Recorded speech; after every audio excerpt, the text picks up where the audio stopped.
Welcome to Aludip Academy.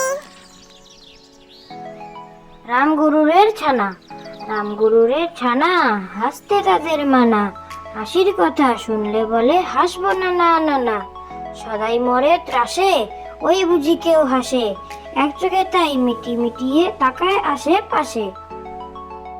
রামগুরুরের ছানা হাসতে তাদের মানা হাসির কথা শুনলে বলে হাসবো না না না না সদাই মরে ত্রাসে ওই বুঝি কেউ হাসে এক চোখে তাই মিটি মিটিয়ে তাকায় আশেপাশে।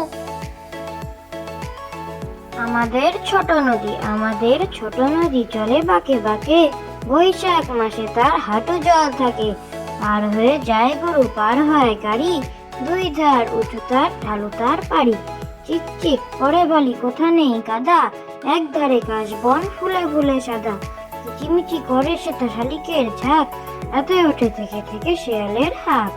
আমাদের ছোট নদী চলে বাঁকে বাঁকে বৈশাখ মাসে তার হাঁটু জল থাকে পার হয়ে যায় গরু পার হয় গাড়ি দুই ধার উঁচু তার ঢালু তার পাড়ি চিকচিক করে বলি কোথা নেই কাদা এক ধারে কাশ বন ফুলে ফুলে সাদা কিচিমিচি করে সেটা শালিকের ঝাঁক রাতে ওঠে থেকে থেকে শেয়ালের হাঁক।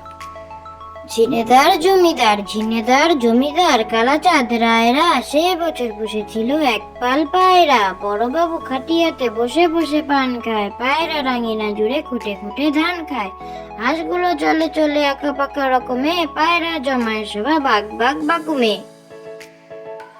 ঝিনেদার জমিদার কালাচাঁদ রায়রা সে বছর পুষেছিল এক পাল পায়রা বড়বাবু খাটিয়াতে বসে বসে পান খায় পায়রা রাঙিনা জুড়ে খুঁটে খুঁটে ধান খায় হাঁসগুলো চলে চলে আঁকা পাকা রকমে পায়রা জমায় সবা বাগ বাগ বাকুমে।